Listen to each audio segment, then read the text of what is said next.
Welcome back student. तो इस video lecture में हम डिस्कस करेंगे factor affecting the rate of enzyme reactions, यानी कौन से फैक्टर्स होते हैं जो कि एंजाइम की एक्टिविटी को अफेक्ट करते हैं। इन्हीं फैक्टर के बारे में आज हम डिटेल के साथ डिस्कशन करेंगे। तो यहाँ पर कुछ फैक्टर है जिसमें फर्स्ट फैक्टर हमारे पास है टेम्परेचर्स, सेकंड है pH, third one enzyme concentrations, fourth one substrate concentration and the last one inhibitors. तो इस वीडियो लेक्चर में हम मेनली फोकस करेंगे टेम्परेचर पर। इसके अलावा और जो फैक्टर्स है इसको हम बारी बारी डिस्कस करेंगे डिटेल के साथ। So the first factor that is temperature. तो टेम्परेचर हमारे पास एक मेन फैक्टर है जो कि एंजाइम की एक्टिविटी को अफेक्ट करती है। जब भी टेम्परेचर में चेंज आता है तो इसी चेंज की वजह से बेसिकली एंजाइम की एक्टिविटी भी अफेक्ट का होती है। टेम्परेचर का effect on the enzyme concentration, इसको समझने के लिए बेसिकली मैंने टेम्परेचर को 3 कैटेगरी में डिवाइड किया हुआ है ताकि आपको इजीली समझ आ सके। So the first one that is the low temperatures, second one optimum temperature and the third one the high temperature. अब लो टेम्परेचर पर बेसिकली एंजाइम की एक्टिविटी क्या होती है, ऑप्टिमल टेम्परेचर पर क्या होती है एंड हाई टेम्परेचर पर एंजाइम की एक्टिविटी किस तरह से होती है। इसको समझने के लिए हम बेसिकली ग्राफ को डिस्कस करते हैं जो कि बुक में दिया है। अब इस ग्राफ को देखिए, इस ग्राफ का जो एक्स एक्सिस है इस पर हमने टेम्परेचर लिया और टेम्परेचर को हमने सेल्सियस में लिया है। अब इसका जो वाई एक्सिस है इस पर हमने रेट ऑफ रिएक्शंस को शो किया हुआ है कि किस टेम्परेचर पर रेट ऑफ रिएक्शन कितना है। अब जब इन दोनों के दरमियान जब हम ग्राफ को ड्रा करते हैं तो हमारे पास एक बिल शेप कर्व ग्राफ आता है। So this shape is called bill shape curve आता है जब हम temperature and initial rate of reactions के दरमियान जब हम ग्राफ ड्रा करते हैं। तब देखिए जब टेम्परेचर इनिशियली जीरो पर होता है तो यहाँ पर देखिए ये हमारे पास है जीरो टेम्परेचर। जब टेम्परेचर जीरो पर होते हैं तो एंजाइम एक्टिविटी भी क्या होती है, जीरो रेट पर होती है। तो यहाँ पर आप देखिए ये हमारे पास जीरो टेम्परेचर से। अब किस तरह से लो टेम्परेचर की वजह से एंजाइमेटिक एक्टिविटी भी जीरो होती है और लो होती है। तो यहाँ पर देखिए जब टेम्परेचर जीरो है तो इस वक्त बेसिकली जो एंजाइम होते हैं वो अनएक्टिव फॉर्म में रहते हैं। अब जैसे ही टेम्परेचर लो होता है तो एंजाइम के पास बेसिकली जो काइनेटिक एनर्जी होती है वो बेसिकली लो होती है। लो काइनेटिक एनर्जी की वजह से जो एंजाइम होते हैं वो बेसिकली सबस्ट्रेट के साथ कोलाइड नहीं करता, यानी लो काइनेटिक एनर्जी की वजह से इनके दरमियान कोलिजन्स कम होती है और नहीं होती, जिसकी वजह से बेसिकली सबस्ट्रेट प्रोडक्ट में कन्वर्ट नहीं होता और एंजाइमेटिक एक्टिविटी बेसिकली लो होती है। So this is the initial और लो टेम्परेचर। अब जैसे ही हम टेम्परेचर को राइज करते हैं जैसे 10 डिग्री सेल्सियस, 20, 30, इसी तरह से जब हम टेम्परेचर को इंक्रीज करते हैं तो स्टीपली रेट ऑफ रिएक्शन भी इसी के साथ इंक्रीज होता है। अब जैसे ही हम टेम्परेचर को इंक्रीज करते हैं तो कितना रेट ऑफ रिएक्शन इंक्रीज होता है, इसको हम फाइंड करते हैं by using the value of Q10। तो Q10 बेसिकली हमें बताते हैं कि कितना रेट ऑफ रिएक्शन इंक्रीज होता है जब हम टेम्परेचर को इंक्रीज करते हैं। तो यहाँ पर देखिए 10, तो 10 का मतलब है यानी 10 डिग्री इंक्रीज इन टेम्परेचर, और Q रिप्रेजेंट करता है क्वांटिटी को, यानी how much the reaction it is increase, so it will show the quantity. When we increase the temperature 10 degree then how much the rate of reaction is increase। तो इसको find करने के लिए basically हम Q10 value use करते हैं। अच्छा, इस Q10 को हम कहते हैं टेम्परेचर कोएफिशिएंट। Q10 को हम कहते हैं टेम्परेचर कोएफिशिएंट, और इसको हम डिफाइन भी करते हैं कि टेम्परेचर कोफिशिएंट्स क्या होती है। The increase in enzyme velocity, increase in enzyme velocity यानी कितना एक एंजाइम की एक्टिविटी में इंक्रीज आता है when temperature is increase by 10 degree centigrade. जब भी हम टेम्परेचर को 10 डिग्री राइज करते हैं तो इसकी वजह से कितने रिएक्शंस क्या होता है, इंक्रीज होता है। तो इसको फाइंड करने के लिए हम Q10 वैल्यू का यूज़ करते हैं। अब यहाँ पर देखिए हम Q10 वैल्यू जो ज़्यादातर रिएक्शंस के लिए होती है वो बेसिकली 2 होती है। जब टेम्परेचर 0 से 40 सेल्सियस के दरमियान होता है और इनमें हम 10 डिग्री टेम्परेचर इंक्रीज लाते हैं तो इनके लिए वैल्यू बेसिकली आती है 2।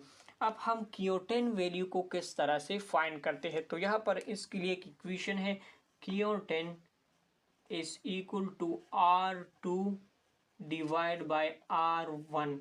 तो ये जो हमारे पास R2 है ये बेसिकली रिप्रेजेंट करता है फाइनल रिएक्शंस को, फाइनल रेट ऑफ रिएक्शंस को, जबकि R1 रिप्रेजेंट करता है इनिशियल और स्टार्टिंग रेट ऑफ रिएक्शंस को ये रिप्रेजेंट करता है। अब सिंपली अगर इन दोनों को हम डिवाइड करें तो हमारे पास 2, ज़्यादातर 2 से अबव वैल्यू आती है। लेट्स सपोज यहाँ पर एग्जांपल ग्राफ के ज़रिए हम इसको समझने की कोशिश करते हैं।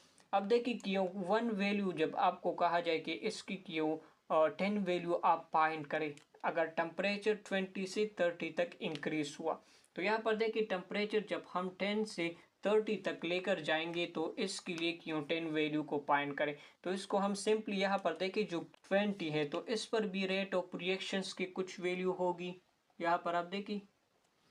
इसी तरह से 30 सेल्सियस पे भी रेट ऑफ रिएक्शंस की अपनी वैल्यू होगी। तो ये जो Q30 पर जो वैल्यू है ये आपकी R2 की जगह पुट करेंगे एंड 20 सेल्सियस पर जो रेट ऑफ रिएक्शंस की वैल्यू है आप यहाँ R1 की जगह पुट करेंगे तो आपके पास एक वैल्यू आएगी और वो वैल्यू बेसिकली कहलाती है Q10 वैल्यू। अब 2 ज़्यादातर क्यों आता है, तो 2 का मतलब सिंपली ये है जब भी आप 10 डिग्री टेम्परेचर में इंक्रीज लाते हैं तो इस 10 डिग्री टेम्परेचर राइज करने से बेसिकली रेट ऑफ रिएक्शंस क्या होता है, डबल होता है। So it is actually the Q10 value. अब जैसे ही हम यहाँ पर पहुँचते हैं तो यहाँ पर रेट ऑफ रिएक्शन सबसे ज़्यादा मैक्सिमम होता है। तो इसी टेम्परेचर को हम बेसिकली कहते हैं ऑप्टिमम टेम्परेचर्स। तो ऑप्टिमम टेम्परेचर्स क्या होती है, वो टेम्परेचर जिस पर एंजाइमेटिक एक्टिविटी क्या होती है, मैक्सिमम होती है, इसी टेम्परेचर को हम कहते हैं ऑप्टिमम टेम्परेचर। तो यहाँ पर अगर मैं इनकी डिफिनीशन को लिखूँ तो the temperature at which enzyme activity is maximum, eight which enzyme activity is maximum. तो ऐसे टेम्परेचर्स को हम कहते हैं ऑप्टिमम टेम्परेचर्स। अब ये जो ऑप्टिमम टेम्परेचर्स होती है वो बेसिकली डिफरेंट इन्वायरमेंट में डिफरेंट होती है पर ऑर्गेनिजम्स। जिस तरह से आप देखिए मैमल की केस में, तो मैमल के लिए बेसिकली ऑप्टिमल टेम्परेचर्स होता है 35 से लेकर 40 तक। ये मैमल के लिए क्या है, ऑप्टिमम टेम्परेचर है। और ये ग्राफ भी हमने बेसिकली मैमल के लिए ही शो किया हुआ है। इसके अलावा अगर आर्टिक फ्ली की बात करें तो आर्टिक फ्लीस के लिए बेसिकली क्या होती है, आर्टिक फ्लीस। तो आर्टिक फ्लीस के लिए बेसिकली ये टेम्परेचर -10 सेल्सियस होती है। यहाँ पर देखिए मैमल के लिए 35 से लेकर 40 तक ये ऑप्टिमम टेम्परेचर्स होती है जिसमें एंजाइमेटिक एक्टिविटी मैक्सिमम होती है। इसके अलावा जो आर्टिक्स फ्ली है इनके लिए -10 सेल्सियस ये इसका ऑप्टिमम टेम्परेचर्स है। इसके अलावा अगर थर्मोफाइल बैक्टीरिया की बात करें तो थर्मोफाइल बैक्टीरिया के लिए ऑप्टिमम टेम्परेचर्स होती है 90 सेल्सियस। तो ये ऑर्गेनिज्म बेसिकली डिफरेंट इन्वायरमेंट में रहते हैं जिसकी वजह से इसका जो ऑप्टिमम टेम्परेचर्स होती है वो भी डिफरेंट होती है। अब यहाँ पर देखिए इसके अलावा हमारे पास जो अगर टैग डीएनए पॉलीमरेज एंजाइम्स जो होती है इनके लिए एंड मसल में जो एडिनाइलेट काइनेस एंजाइम्स होती है, so this is the tag DNA polymerase enzyme जिसको हम यूज़ करते हैं in the polymerase chain reactions में। इसके अलावा मसल्स में एक एंजाइम है जिसको हम कहते हैं एडिनाइलेट काइनेस एंजाइम।